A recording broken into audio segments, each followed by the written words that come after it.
할렐루야. 우리 옆 사람과 함께 믿음으로 교제하도록 하겠습니다.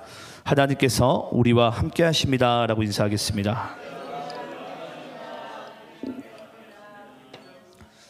우리 한 번 더 우리 인사해 볼까요? 하나님께서 당신에게 큰 은혜를 주실 것입니다 라고 인사하겠습니다.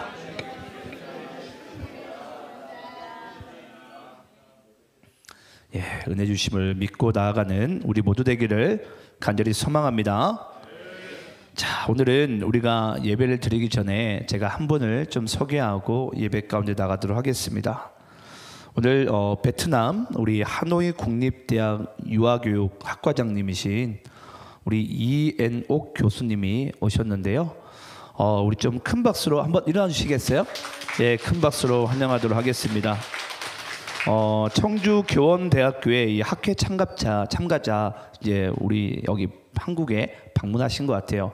특별히 우리 문창숙 사모님께서 이렇게 연이되어서 인도해 주신 것 같은데, 우리 또 교수님이 또 한국에서 많은 것을 또 보고 또 이렇게 은혜 받으면서 또 좋은 시간 될 줄 믿습니다. 그리고 또 이렇게 하면서 또 베트남 또 분들이 한국에 또 많이 오지 않을까 또 그런 생각도 해봅니다. 자, 오늘 우리 하나님의 말씀을 함께 나누도록 하겠습니다. 자, 오늘 함께 나눌 말씀은 마가복음 8장 우리 22절부터 26절까지의 말씀입니다. 마가복음 8장 22절로 26절. 다시 만져주시는 주님.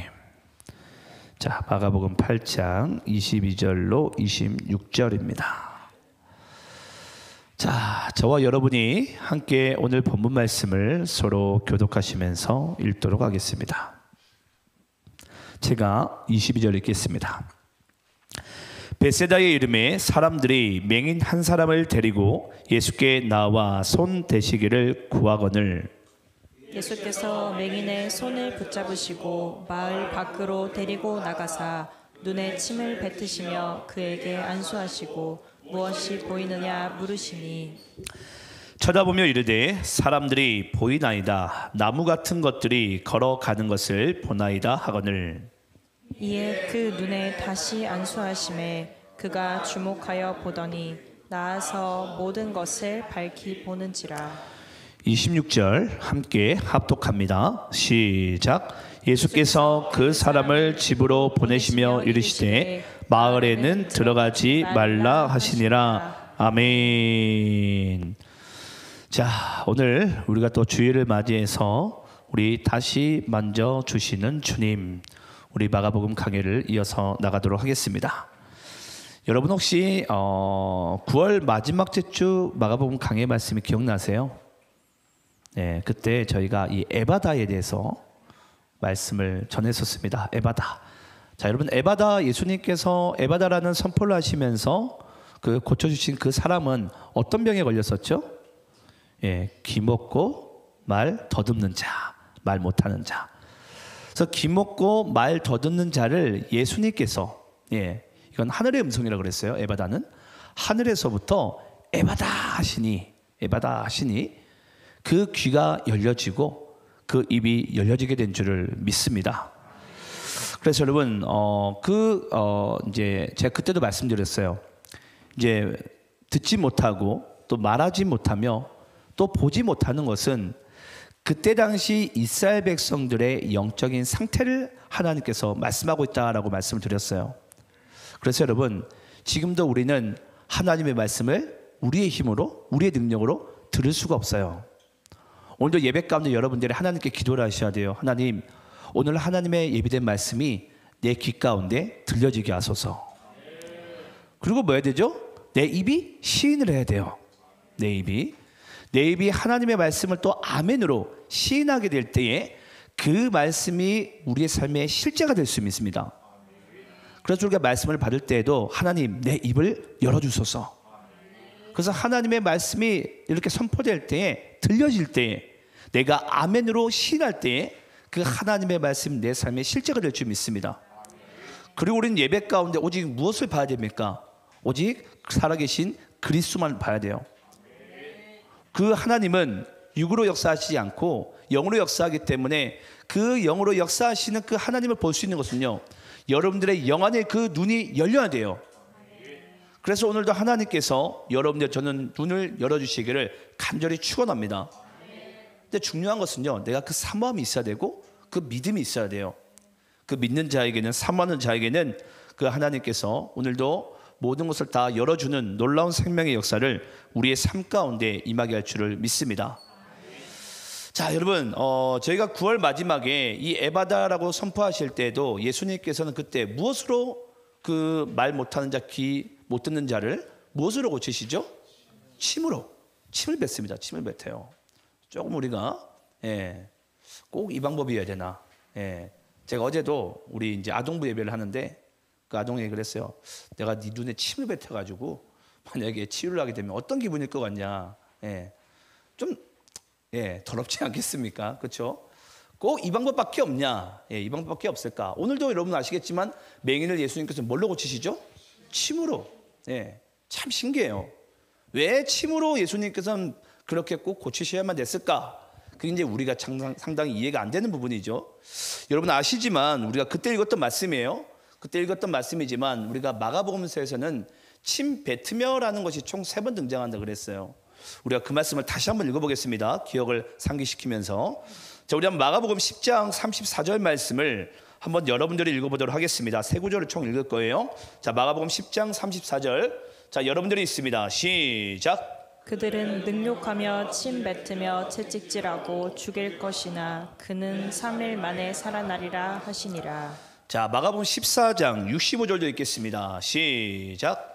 어떤 사람은 그에게 침을 뱉으며 그의 얼굴을 가리고 주먹으로 치며 이르되 선지자 노릇을 하라 하고 하인들은 손바닥으로 치더라. 또 마가복음 15장 19절 말씀 또 있습니다. 시작. 갈대로 그의 머리를 치며 침을 뱉으며 꿇어 절하니라. 자, 여러분 이렇게 침을 뱉으며라는 것이 마가복음서에는 총 3번 등장합니다. 그래서 먼저는 예수님께서 이사야서의 말씀 가운데 기록된 대로 예수님께서는 먼저 이 땅 가운데 성육신하셔서 먼저 우리의 죄를 대신해서 침뱉음을 당함으로써 그건 곧 모욕과 수치심을 얘기한다 그랬어요. 그 모욕과 수치심을 예수님께서 모든 죄에 대한 대가로 다 예수님께서 먼저 받으심을 통해서 우리가 뭘 잊게 된 거죠? 나음을 잊게 된 거예요. 여러분 믿으시기를 간절히 축원합니다. 여기 앉아있는 분들 중에서도 마음이 또 이렇게 상한 자가 있을 것이고 또 심령에 상한 자가 있을 거예요. 또 육체적으로 또 아픈 자도 있을 것입니다. 근데 여러분들의 육체의 아픔과 그 영적인 모든 심령의 모든 아픔은요, 오늘 침뱉음을 당해서 그 수치와 모욕감을 우리를 대신해서 당하신 그 예수님을 우리가 믿게 될 때 여러분의 속에 있는 연약함이 떠나가고 또 병마도 떠나가며 여러분들의 그 영혼육이 저는 온전해질 줄 믿습니다. 그게 바로 여러분 예수님께서 이 땅 가운데 성육신하신 근본적인 이유예요. 우리를 회복해 하길 원하시는 주님. 뭐로부터? 죄로부터 또는 마귀로부터 또는 여러분들이 가지고 있는 연약함과 그런 병마로부터 예수님께서는 우리를 회복하기 원하시고 새롭게 하기 위해서 이 땅 가운데 성육신하신 줄을 믿습니다. 그래서 우리가 여러분 가끔 살아가다 보면 그래요. 억울하다. 그럼 따라서 해볼까요? 나는 내 인생이 억울하다. 억울하십니까 여러분? 예. 우리가 당한 여러분 수치와 모욕감은요, 정말 죄 없으신 그 예수님께서 당하신 수치와 모욕감에 비하면 정말 아무것도 아니죠. 정말 아무것도 아니에요. 아니 우리야 여러분 어찌 보면은 죄가 있기 때문에 죄 있는 모양으로 이 땅 가운데 우리는 살아가고 있기 때문에 우리가 수치심을 당하고 모욕감을 당하는 것은 어찌 보면 당연할지도 몰라요. 다만 여러분들이 그걸 감추고 있잖아요. 남한테 드러내지 않으려고 감추고 있을 뿐이에요. 우리 모두는 그러면 그런 죄를 가지고 있어요. 다만 다른 사람들에게 보이지 않는 곳에서 그 죄를 범하고 있을 뿐이죠. 근데 중요한 것은 우리가 그렇게 수치심과 모욕감을 당하는 것은 어찌 보면 당연한 부분인데 죄가 없으신 예수님께서 그런 수치와 모욕감을 누구를 위해서? 나를 위해서, 우리를 위해서 그렇게 당하시면 여러분 그 하나님의 놀라운 저는 은혜인 줄을 믿습니다. 뭐 하기 위해서? 우리를 회복하게 하기 위해서, 우리를 새롭게 하기 위해서. 그러니까 저는 오늘도 여러분들이 내가 새로운 피조물됨과 하나님의 자녀됨은 예수님께서 먼저 이렇게 모든 수치와 모든 모욕감 가운데 그 침뱉음을 사람들에게 당함으로 인해서 도리어 우리가 나음을 입게 된 줄 믿습니다. 그래서 여러분 왜 예수님께서 그렇게 침뱉음을 통해서 이렇게 또 오늘 이 맹인을 고치기 원하실까는 우리가 한번 말씀을 통해서 한번 조금 더 집중적으로 알아가 보도록 하겠습니다. 제가 여러분들에게 잠시 어떤 한 예화를 좀 말씀드리고 싶어요. 여러분, 만약에 여러분들이 눈이 멀면 어떨 것 같으세요? 내가 만약 지금 당장 눈이 안 보인다. 어떨 것 같아요? 답답할까요? 답답한 게 전부일까요? 한 번도 눈 안 멀어보셨죠? 예. 여러분, 정말 두렵지 않겠습니까? 예. 내가 지금 눈이 안 보여요. 아니, 앞으로 이제 눈을 이제 내가 못 떠요. 예를 들어서. 평생 내가 이제 앞을 못 보고 살아가야 돼요. 제가 그때도 한번 9월 말에 그런 질문을 했던 것 같아요. 못 듣는 것과 말하지 못하는 것과 보지 못하는 것을 세 개 중에 뭐 하나는 반드시 가지고 있어야 돼요. 여러분들이라면 뭘 선택할 것 같습니까? 예, 다 선택하고 싶지 않겠죠. 특히 저도 앞을 보지 못한다? 이것만큼 공포스러운 건 없을 것 같아요. 정확히 1년 전이었던 것 같아요. 1년 전에 제가 11월 첫째 주였던 것 같아요. 작년에 딱 1년 전에 제가 이 가스 사고를 당했어요. 그때 뭐 우리 교인들 중에 아시는 분은 아시겠지만은 그때 저도 이제 옷도 다 타고 그때 가스 사고를 당해가지고 제가 이 눈동자에 화상을 입었었어요. 눈동자에 화상을 입어가지고 이 대전에 보니까 화상 전문 병원이 동구에 있더라고요. 그때 이제 부랴부랴 이제 거기 가서 뭐 주는 거라고 이제 뭐 여기 넣는 연고밖에 안 주더라고요. 연고를 넣으면서 뭐 괜찮을 거라는 식으로 그냥 빨리 보내더라고요. 그러니까 잠을 자는데 앞이 점점 안 보이는 거예요. 예. 앞이 점점 안 보이는데 저는 그날 밤 한숨도 못 잤어요. 1시간이 지나고 다시 거울을 보니까 더 안 보이기 시작하고 또 1시간을 뭐 계속 몇 번 자라냈다 했으니까 점점 앞이 더 안 보이는 거예요. 나중에 형체 자체가 이제 아예 안 보입니다. 그때 제가 알았어요. 얼마나 내가 이 앞을 못 보는 것에 대해서 이 사람이 극심한 공포심과 이 두려움에 빠지게 되는지를. 정말 너무너무 무섭더라고요. 잘 보던 사람이 한순간에 못 보니까. 예. 그래가지고 거의 제가 뭐 2주 동안은 거의 희미하게 보고 그때 당시 제가 설교도 여러분들은 모르시겠지만 그냥 외우다시피 그냥 하고 원고도 안 보이고 여러분도 안 보인 상태에서 그냥 그때 제가 설교도 했었어요. 그런 상태에서 제가 이제 했던 것이 기억이 나는데 여러분 그렇습니다. 사람이요. 잘 보던 것이 안 보이게 되면 그냥 뭐 불편하겠지. 여러분 실제로 안 보이게 되면요. 그렇지 않습니다. 예. 엄청난 극심한 공포와 두려움 가운데 빠지게 돼요. 한번 여기 있는 분들 중에 한번 생각을 해보셨으면 좋겠어요. 내가 혹시 보는 것에 대해서 감사해 본 적이 있습니까? 예. 여러분 내가 보는 것만으로도요. 어쩌면 내가 엄청난 큰 축복 가운데 있는 거예요. 제가 얼마 전에 혹시 세상에 이런 일이라는 그 TV 프로그램 아시죠? 거기서 어떤 한 80 넘은 노인분이 출연을 했었어요. 근데 그 할머니가 앞을 거의 못 보세요. 네. 근데 왜 세상에 이런 일이 그 PD 팀들이 방송국에서 그 할머니를 찾아갔냐면 그 할머니가 앞을 보지 못하는데 기가 막히게 모든 물건을 다 찾아내고요. 또 기가 막히게 밥상을요. 완전 깔끔하게 뭐라고 그러죠? 우리가 상다리가 부러지도록 밥상을 차려내는 것을 이제 동네 사람들이 신기해가지고 방송국에다가 의뢰를 한 거예요. 그래가지고 이제 방송국 PD들이 딱 찾아갔어요. 야, 실제로 모든 생활에 앞이 안 보이는데 불편함이 없는 거예요, 그 할머니분이. PD분이 차려준 밥상을 맛있게 먹고서 이제 마당에서 잠시 쉬고 있는데 이제 PD 두 명이서 이야기를 한 거예요. 야, 저 할머니 신기하다. 어떻게 앞이 안 보이는데 밥상을 이렇게 차려내고 또 어떻게 생활에 전혀 불편함이 없냐. 그래가지고요. 그 PD가 할머니에게 이런 이야기를 하게 됩니다. 할머니, 생활하시는데 전혀 불편함이 없으시겠어요? 불편함이 있지 왜 없어요? 라고 얘기했어요. 근데 PD들이 둘이서 이야기를 하다가 그러니까 할머니 그 텃밭에 고추를 키우고 있는 거예요. 근데 고추 키우고 있는데 그 고추 중에 빨간 고추도 있고 이 파란 고추도 있는 거예요. PD 두 명이서 살짝 뭔가 좀 약간 이제 재미난 생각이 났나 보죠. 그러니까 마당에 둘이 서 있다가 할머니 이리 좀 와보세요 하면서 왔어요. 그 할머니에게 이런 얘기를 합니다. 할머니 혹시 고추밭에 있는 파란 고추와 빨간 고추를 이걸 구분할 수 있으시냐고. 아, 근데 재밌어요. 구분할 수 있다라는 거예요. 그래서 할머니가 이제 톡톡 걸어오십니다. 그 두 PD 사이를 탁 지나가시면서 고추를 이렇게 만지작 하는 거예요. 눈을 감으면서 고추를 이렇게 만지는 거예요. 예. 만지니까 어우 알아차리시는 거예요. 빨간 고추인지 파란 고추인지. 별로 안 신기하신가 본데 어떻게 이 눈을 감고 고추를 이렇게 만지작 하니까 예. 왜 웃으시는 거죠? 예. 저 식물 고추를 얘기합니다. 예. 고추를 이렇게 만지작 하니까 이게 파란 고추구나, 이게 빨간 고추구나. 예. 웃으시는 분들은 회개하시기 바랍니다. 예. 저는 식물 고추를 얘기했어요. 만지작 하니까 이게 파란 고추구나, 이 빨간 고추네. 아는 거예요. 예. 근데 여러분 그때도 PD가 그런 얘기를 합니다. 할머니는 그냥 생활하는데 전혀 불편함 없으시네요. 그러면 앞을 안 보셔도 그냥 별 큰 불편함이 없으시겠어요? 라고 얘기를 하는데요. 그 할머니가 그런 얘기를 하세요. PD 양반, 그래도 나도 옛날처럼 앞을 보고 싶다고.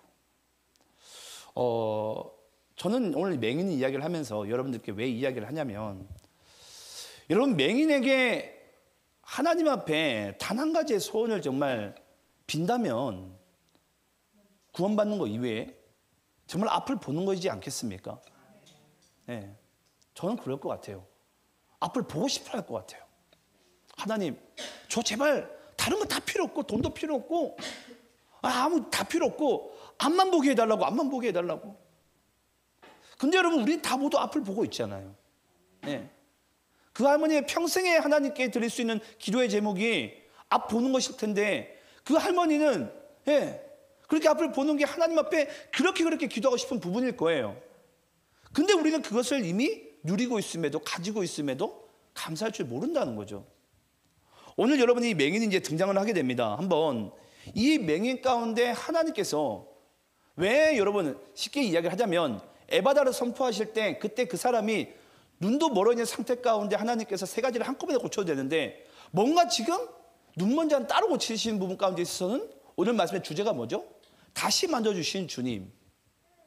여러분 우리의 인생 가운데 뭔가 이 눈먼 사람을 통해서 예수님께서 다시 한번 치유하신 장면을 우리에게 뭔가 강조하고 싶어서 뭔가 말씀하고 싶은 분이 있는 것 같아요. 그걸 오늘 우리가 본문 가운데 저는 한번 발견하기를 간절히 소망합니다.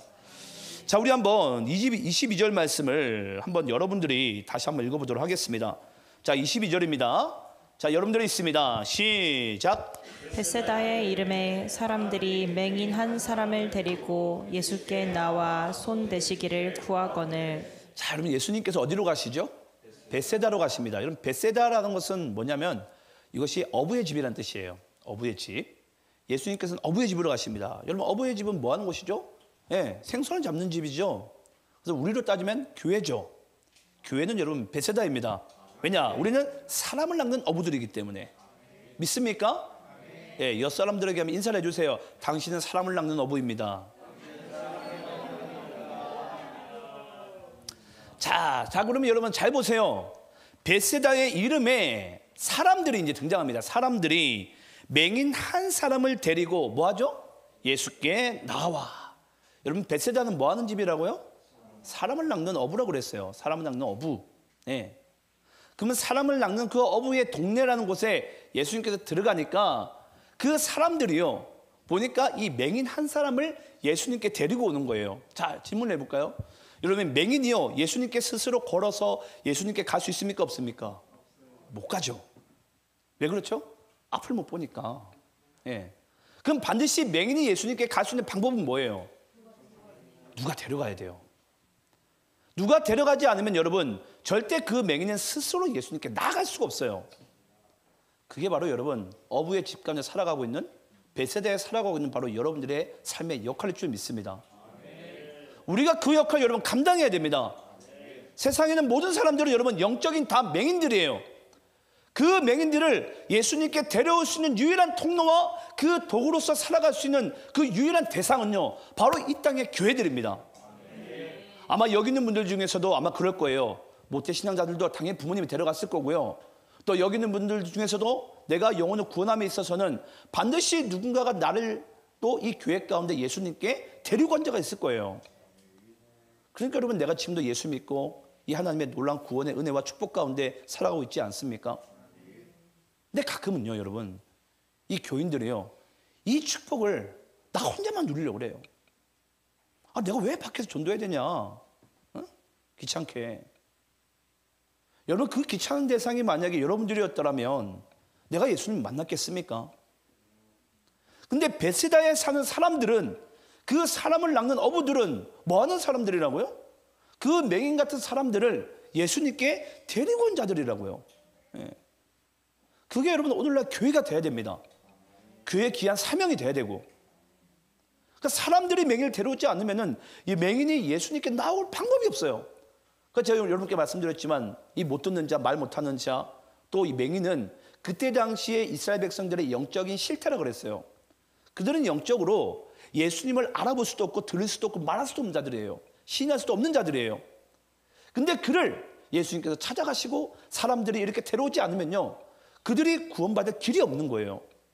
그래서 저는 오늘도 다시 왜 예수님께서 맹인이 살고 있는 왜 이 베세다에 찾아오셨으며 그때 사람들이 왜 맹인을 예수님께 데리고 올 수밖에 없는지를 우리는 말씀을 통해서 확인하고 또 그렇게 살아가는 여러분의 삶이 되시기를 간절히 축원합니다. 여러분, 아까도 말씀드렸지만 맹인은요, 스스로 예수님께 나아갈 수가 없어요. 근데 여러분, 맹인이 또 못하는 게 뭔 줄 아십니까? 자기의 심각성을 또 누구에게 가서 고쳐달라고 말할 수도 없어요. 누가 의사인지 누가 누군지를 어떻게 알아요? 스스로 나아갈 수도 없지만은 고쳐달라고 말할 수도 없는 존재가 바로 맹인이에요. 맹인. 예. 그래서 여러분, 앞을 못 본다라는 것은 여러분 이와 같이 엄청난 영적인 정말 어쩌면 이런 단점들을, 안 좋은 부분들이 가지고 있는 거죠. 그래서 그 맹인이 스스로 나올 수 없으니 어쩌면 예수님께서는 베세다라는, 그러니까 장소의 의미도 상당히 중요한 거예요. 아, 예수님께서 왜 하필 맹인이 베세다에 살았을까? 그 베세다는 사람을 낚는 어부의 집인데 그 사람을 낚는 어부의 집 가운데 예수님께서는 그 사람을 예수님께 나올 수 있는 이 모든 과정들을 이미 예수님께 계획하시고 오늘 예수님께서 이 마을 가운데 들어가신 줄을 믿습니다. 자, 그러면서 우리 한번 23절 말씀과 26절 말씀을 우리가 한번 서로 읽도록 하겠습니다. 함께 우리 합독하면서 읽을게요. 23절과 26절입니다. 자, 띄엄띄엄해서 있는데요. 자, 23절 말씀은 여러분들이 먼저 있습니다. 시작.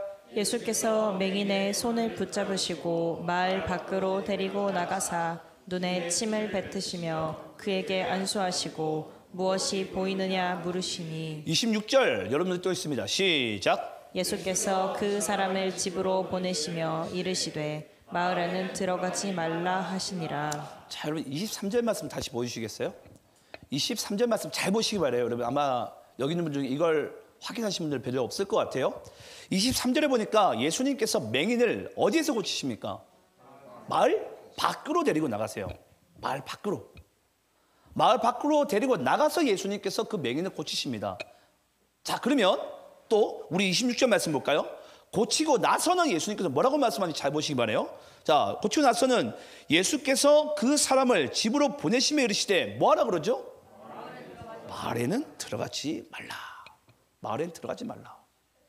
분명히 예수님께서 그 사람을 고치실 때는 마을 밖으로 데려가셔가지고 밖에서 고치세요. 근데 고치고 나서는 그 예수님께서 그 맹인에게 이야기를 하시는 거예요. 네가 살던 그 마을에는 들어가지 말라. 여러분, 이게 내가 베세다에 나의 집이 있는데 그 집으로 들어가지 말라는 뜻일까요? 어떤 의미에서 예수님께서 이 이야기를 했을 것 같습니까, 여러분? 우리 한번 따라서 해볼까요? 다시는 옛 삶의 자리로 돌아가지 마라. 여러분, 우리는 단지 예수님께서 나에게 치유하시고 나에게 어떤 기적을 베푸시고 나에게 생명을 주신 것을 우리 만족하는 것이 아니고요. 다시는 우리가 옛 삶의 자리로 돌아가지 말라는 것이 여러분 이거 중요합니다. 왜 여러분 우리 대부분들이 예수님께 구원함을 받고도 우리가 제3을 받고도, 우리가 어찌 보면 병의 치유함을 받고도 왜 우리가 다시 되려 제 가운데 빠진 줄 아십니까? 다시 내가 옛날에 사랑했던 그 자리로 돌아가고 싶은 거예요. 여러분 잘 아시겠지만 우리가 출애굽기 말씀 보게 되면요, 이스라엘 백성들이 하나님의 은혜로서 출애굽을 이렇게 어린 양의 보혈로서 출애굽을 하게 됩니다. 근데 이스라엘 백성들이 홍해를 건넜음에도 불구하고 신광야에 가서 그 이스라엘 백성들이 모세에게 뭐라고 이야기를 합니까? 모세야, 네가 뭔데 우리를 광야에 데리고 나왔냐? 다시 우리를 뭐하라? 애굽으로 돌려보내라. 돌려보내라. 여러분, 이것이 인간의 죄성이에요.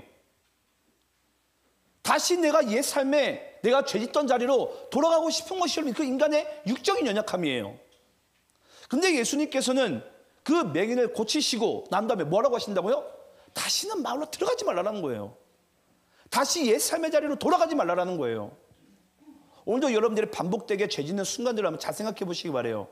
왜 내가 반복된 죄 가운데 빠진 줄 아십니까?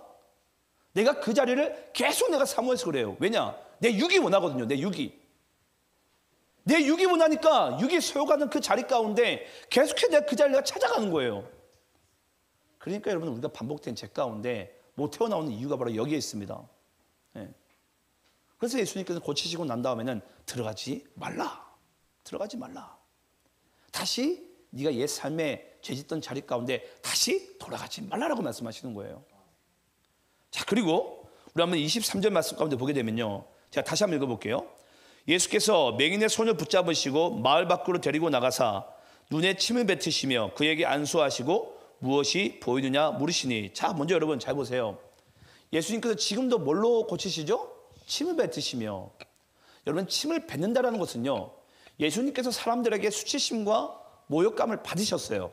사람들에게 비난을 받으신 거죠. 한마디로 사람들에게 예수님께서 꾸지람을 당하신 거예요. 그러니까 예수님께서 침을 뱉어가지고 그 맹인을 고치신다는 것은, 그 병을 고치신다는 것은 여러분, 그 병마를 꾸짖는 것에 의미가 있는 것입니다. 그래서 우리가 가끔 여러분, 예를 들어서 내 속에 있는 죄와 내 속에 있는 이 병마를 우리가 여러분, 예를 들어서 우리가 기도를 할 때는요, 반드시 뭐 한다고요? 꾸짖습니다. 가끔마다 나가라 하면 여러분 이거 나갑니까? 예. 나가라 이런다고 여러분 나가지 않아요. 하나님의 말씀은요, 우리가 꾸짖을 때는 선포를 해야 돼요. 그래서 하나님의 말씀에 선포의 능력이 있습니다. 선포의 능력이. 나가라 하면 여러분 나가야 돼요. 그 마귀가 한 길로 왔다가 7길로 도망갈 줄 믿습니다. 그게 여러분 말씀의 능력입니다. 말씀의 능력. 아, 하나님의 말씀은 내가 믿고 선포한 즉 그 말씀이 내 삶 가운데 실제가 될 수를 우리 믿으시기 바랍니다. 그래서 하나님의 말씀은 여러분 선포의 능력이 있는 거예요. 선포의 능력이. 그래서 예수님께서는 지금 죄를 뭐하고 있다고요? 꾸짖고 있다고요. 여러분, 성경에 나타난 모든 병만은 아시겠지만은 다 죄와 마귀와 연관이 되어져 있습니다. 죄와 마귀와 연관이 됐기 때문에 그 모든 병만은 뭐 해야 된다고요? 꾸짖어야 된다고요. 꾸짖어야 된다고요. 그래서 예수님께서 침뱉음이라는 이것은요, 예수님께서 먼저 사람들에게 이렇게 꾸지람을, 능력을 받으신 것처럼 예수님도 그 병마에 대해서, 마귀에 대해서 정확하게 꾸짖으시는 것을 한마디로 침 뱉으시며 라는 부분 가운데 우리에게 말씀하고 있는 부분입니다. 자, 그런데 예수님께서 좀 잘 보세요. 예수께서 맹인의 손을 붙잡으시고 마을 밖으로 데리고 나가사 눈에 침을 뱉으시며 그에게 안수하시고 무엇이 보이느냐 물으시니. 자, 그리고 여러분 24절 말씀 여러분들 읽어볼까요? 자, 24절 말씀. 자, 여러분들이 있습니다. 시작. 쳐다보며 이르되 사람들이 보이나이다. 나무 같은 것들이 걸어가는 것을 보나이다 하거늘. 자, 여러분 여기 보시면요, 쳐다보며 이르시되 사람들이 보이나이다. 나무 같은 것들이 걸어가는 것을 보나이다. 여러분, 보이나이다가 있고 보나이다가 있어요. 이게 우리가 좀 약간 집중해서 봐야 될 부분인데, 먼저 예수님께서 그 맹인에게 먼저 안수를 하시고 물으세요. 무엇이 보이느냐? 여러분, 여기서 이 보이느냐라는 이것은요, 제가 뭐 원어를 제가 이렇게 말씀드릴 이유는 없고 그냥 말 그대로 무엇이 보이느냐라는 부분 가운데 묻고 있고 계시고, 여기서 보이나이다 이것도 말 그대로 뭐가 보입니다라는 사실이에요. 그냥 사실 그 자체입니다. 그런데 나무 같은 것들이 걸어가는 것을 보나이다라는 것은요, 이건 우리의 실제적인 말씀의 경험을 얘기합니다. 그때 보나이다를 사용하는 거예요. 그러니까 하나님의 말씀은요, 여러분들이 들었어요, 알았어요. 그럼 우리 이제 대부분들은요, 여기까지 우리 이제 대충 이제 머물러요. 사실 그 자체만. 그럼 하나님의 진리의 말씀을 내가 듣고 알았다면 우리가 반드시 뭐 해야 되죠? 실제적으로 약간 말씀하신 능동적으로 경험하는 그 자리 가운데 우리가 살아갈 때 여러분 역사가 이루어지는 것입니다. 여러분 믿습니까? 하나님의 말씀은요, 실제로 살아가야 돼요. 실제로 내 삶이 돼야 돼요.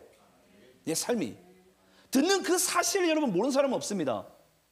예수님께서 하나님의 아들이란 그 사실도 모르는 사람이 없어요. 어찌보면 안 믿는 사람들도 예수님 그 인지조차는 알아요. 중요한 것은 뭐죠, 여러분? 그 예수님을 믿고 살아간 사람들이 없는 거예요. 오늘도 교회로 부르심 받은 여러분의 삶 가운데 한번 점검해 봤으면 좋겠습니다. 여러분들이 여러분의 삶 가운데 내가 진짜 예수 그리스도를 믿고 내가 능동적으로 경험하면서 살아가고 있습니까? 내가 진짜 말씀이 사실인 건 알겠고 진리인 것도 알겠어요. 근데 말씀이 실제가 되게끔 여러분들이 진짜 살아가고 있습니까? 이게 여러분 중요한 것입니다. 예. 그냥 가만히 멀뚱하게 서 있는다고 여러분 역사가 이루어지는 게 아니에요. 그 말씀이 내 삶 가운데 실제 경험되어져야 돼요. 경험되어져야 돼요. 그래서 여러분 여기서 나오는 이 보이나이다와 보나이다가요, 처음에는 블레포라는 헬라어가 쓰여지는데 나중에 에이돈이라는 헬라어로 다르게 쓰여집니다. 에이돈은 실제로 내가 경험적인 차원이에요. 하나님의 말씀을 경험해봐라. 경험해봐라. 실제 경험하게 될 때에 뭐 하게 된다고요? 그 말씀이 나의 삶에 실제가 된다고요. 열매가 된다고요. 근데 이렇게 실제가 되고 열매가 맺는 그 자리 가운데 나아가는 크리스찬들이요, 여러분 생각보다 그렇게 많지 않습니다. 그냥 보이네요. 아, 예수님이시네요. 대부분 여기서만 머물러요. 아, 진리의 말씀? 아, 알지요. 도대체 뭘 안다는 것입니까, 여러분? 내가 살아가봐야지 그 말씀이 말씀인 줄 알죠. 그래서 한우가 있고 맛있게 굽고 있어요. 아, 한우네. 그걸 모르는 사람이 있겠습니까? 근데 씻고 뜯고 먹어봐야죠. 아, 이거 맛있구나. 예. 그때 우리에게 이제 살이 되고 우리에게 여러분 영양가로 그것이 몸에 깊숙이 내려가지 않겠습니까? 하나님의 말씀이 그렇습니다. 실제 살아가야 돼요. 예. 지식적으로 우리가 지적인 동물로서 하나님의 말씀을 아는 것이 아니라 실제 내 삶 가운데 경험되어지게 될 때에 그 말씀이 나의 말씀이 되고 그 말씀이 실제가 될 줄을 믿으시기를 간절히 축원합니다. 자, 그리고 25절 말씀 가운데, 자, 25절 말씀 제가 다시 보게 되면요, 이에 그 눈에 다시 안수하심에 그가 주목하여 보더니 나아서 모든 것을 밝히 보는지라. 여러분 잘 보시기 바라요. 예수님께서는요, 보니까 고치시는데 서두르지 않으세요. 우리가 보기에는 한 방이 빵 고침이 될 것 같은데, 예수님이 하나님의 아들이신데 한 방에도 고치면 되잖아요. 근데 오늘 보니까 점진적으로 고치시죠. 예. 예수님이 서두르지 않으세요. 점진적으로 고치세요. 이 또한 여러분 예수님의 아주 중요한 의도가 있습니다. 그러니까 예수님께서 하시는 것은 여러분 모든 것이 말하는 것이나 지명이나 모든 제스처나 모든 것들이요, 다 뭔가 의도성이 있어요. 의도성이. 근데 지금 예수님께서 보니까 서두르지 아니하시고 점진적으로 고치신 방법을 이제 하시게 되는데, 여기서 이제 우리가 또 오해하지 말아야 될 것은 여러분 모든 것이 또 점진적으로 된다는 것이 아닙니다. 예. 어떤 사람은 한 방에 고치는 사람도 있어요. 또 어떤 사람은 점진적으로 고치신 부분도 있어요. 근데 이 부분 가운데 우리가 당연히 우리가 뭐 해야 되죠? 다양성을 우리 인정할 수 있어야 돼요. 왜 하나님, 저 사람 왜 한 방에 고치시는데 왜 저 사람은 점진적으로 1차, 2차, 3차 나눠서 고치십니까? 라고 생각하는 분들도 있을 수 있어요. 하지만 여러분 그 모든 것은 다양성입니다. 다양성. 여러분 혹시 그거 아십니까? 예, 나무가 어디 있으면 좋은데, 여러분 똑같은 나무가요, 나이테가 똑같을까요? 다를까요? 다릅니다, 여러분. 똑같은 9년생 나무, 똑같은 9년생 예를 들어서 소나무가 있다고 쳐요. 나이테가요, 나무들마다 다 달라요. 질문을 해볼까요? 왜 다르죠? 왜 다릅니까? 그렇죠. 자라가는 환경이 달라요. 예. 자라가는 환경이 다르기 때문에 여러분 나무들마다 나이테가 다 달라요. 예. 똑같은 나무일지도 달라요. 환경과 그 특징이 다르기 때문에. 그래서 여러분 여기서 예수님께서 왜 점진적으로 고치신 것을 우리에게 말씀하시냐면, 이것이 바로 여러분 예수님께서 성육신 가정 가운데 성육신의 방법으로 고치시는 부분입니다. 이게 여러분 뭘 의미하겠냐, 말이 좀 어려운데요. 왜 예수님께서 점진적으로 고치신 부분이 성육신과 관련이 되어 있냐면, 여러분 예수님께서 성육신 하셨다는 것은 무슨 뜻을 가지고 있죠? 모든 인간 육적으로 느낄 수 있는 것들을 예수님께 다 체화하신 거예요. 체화. 그러니까 예수님께서 인간의 육신으로 가질 수 있는 모든 그런 감각들을 다 체화하시다 보니까 사람들마다 가지고 있는 모든 연약함들을 예수님께 이제 다 아세요. 그 특징들과 세포 마디마디 하나하나까지도. 그래서 예수님께서는요, 성육신의 그 과정 가운데 점진적으로 하신다는 것은 한마디로 다양하게 또 다양성을 가지고 예수님께서 사람마다 그렇게 다르게 치유하신다는 것입니다. 왜냐하면 여러분, 교회 안에서 생각보다 이런 부분을 가지고 오해가 많이 일어나요. 왜 하나님 저 사람을 왜 점진적으로 고치고, 저 사람은 한 방에 고치고, 저 사람은 1차에 고치고, 저 사람은 3차에 고치고, 저 사람 기도 한 방에 고치는데 왜 이 사람 기도를 한 10방 받아야지 고치시는지 막 우리가 혼선을 가질 때가 있잖아요. 그래서 저기 용하다는 기도원이 있으면은 저기는 한 방에 기도하면 고친대야. 거기에 그냥 집문서 땅문서 다 줘가면서 여러분 기도 받으러 가고, 여러분 맞습니까? 아닙니다. 여러분, 하나님께서는요 사람마다 다양하게 그 사람의 특징과 모든 체질들을 아시기 때문에 거기에 맞게끔 고치세요. 예. 그걸 예수님께서 우리에게 말씀하기 위해서 분명히 마가복음 우리가 그 에바다 사건 때는 한 방에 고치셨는데 지금은 점진적으로 고치시는 거예요. 이렇게 고칠 수도 있고 저렇게 고칠 수도 있다. 그 다양성을 예수님께서는 우리에게 말씀하기 위해서 이 땅 가운데 성육신 하신 이유가 다양한 이유가 있겠지만 이 치유하는 부분 가운데 있어서 성육신의 치유의 방법이 바로 오늘 본문 말씀 가운데 나타난 부분입니다. 그래서 여러분, 목자는요, 우리가 요한복음 10장 말씀 보게 되면 목자는 뭘 알고? 양을 알고. 목자가 양을 알아요. 예. 얘가 어느 때에 잘 자는지, 이렇게 누워야 자는지, 저렇게 누워야 자는지, 따뜻할 때 잘 자는지, 배가 불러야 잘 자는지를 안다고요. 예. 그래서 여러분, 우리가 가끔은 내 교우가 이렇다고 해서 여러분 우리가 정죄할 이유가 없어요. 예. 사람들은 여러분 이런 생각들을 다 가지고 있습니다. 저 사람이 이러면요, 내가 만약에 이렇게 내가 신앙생활 했으면은 저 사람도 이렇게 신앙생활해도 우리 맞다고 생각해요. 그렇지 않습니다. 저 사람이 이러할 수도 있고요, 또 이 사람이 이러할 수도 있는 거예요. 똑같이 예수를 믿어도 다양한 사람들이 교회 안에 모여 있는 거예요. 그것을 인정할 수 있는 우리 모두 되기를 간절히 축원합니다. 자, 그러면서 25절 말씀 가운데 여러분 제가 한 번만 더 읽고 마치겠는데요. 이에 그 눈에 다시 안수하심에 그가 주목하여 보더니 나서 모든 것을 밝히 보는지라. 여기 보니까 다시 안수하심에 나오죠. 오늘 말씀의 주제가 뭐라고요? 다시 만져주신 주님. 자, 여러분께 한번 질문을 해보겠습니다. 여기서 말씀하시는 여러분 다시가요, 몇 번까지가 다시가 가능할까요? 예수님 입장에서. 예? 그 다시가 도대체 언제까지죠? 2번까지인가요? 70번까지. 제가 한번 우리가 말씀 좀 찾아볼게요. 우리 요한복음 13장 1절입니다. 자, 요한복음 13장 1절. 자, 우리 한번 여러분들 읽겠습니다. 시작. 6월절 전에 예수께서 자기가 세상을 떠나 아버지께로 돌아가실 때가 이른 줄 아시고 세상에 있는 자기 사람들을 사랑하시되 끝까지 사랑하시니라. 자, 여러분 다시 질문해 보겠습니다. 예수님이 여러분들을 사랑하십니까? 사랑하세요. 그렇죠? 자, 그러면 예수님께서 우리를 끝까지 사랑하신대요. 그 끝까지 사랑하는 그 끝은 언제예요? 네, 영원입니다. 영원히. 저는 말씀을 제가 이제 마칠게요. 제가 말씀을 준비하면서 저에게 가장 큰 은혜가 됐던 게 여러분 뭐냐면요, 이 다시라는 단어예요. 우리는 인생을 살다 보면 똑같은 반복된 죄 가운데 넘어질 때가 있어요. 한 번 넘어졌어요? 예수님께서 다시 내 아이 등 뒤에서 세워주시는 주님, 또 이렇게 세우세요. 근데 내가 또 그 죄 가운데 또 넘어졌어요. 다시 또 이제 그게 여러분 2번, 3번, 4번, 5번 넘어지다 보면 나중에 우리 마음 가운데 어떤 마음이 되죠? 나는 안 되나 보다. 나는 예수 믿어도 예수님이 나를 아무리 만져주셔도 나는 안 되겠구나. 나는 안 되겠구나. 아마 그런 생각들 여러분 해본 적 있지 않습니까? 한두 번씩은 아마 다 해봤을 거예요. 저도 해봤어요. 저도. 근데 여러분 재밌는 게 뭔 줄 아세요? 이 예수님의 다시는요, 자, 질문해 볼까요? 하나님께 여러분 시간의 의미가 있습니까? 여러분, 하나님은 영원부터 영원까지 존재하신 분이세요. 그래서 예수님 우리가 뭐라고 얘기하죠? 알파와 오메가가 되신다. 이 세상의 시작과 이 세상의 마지막이 되신다.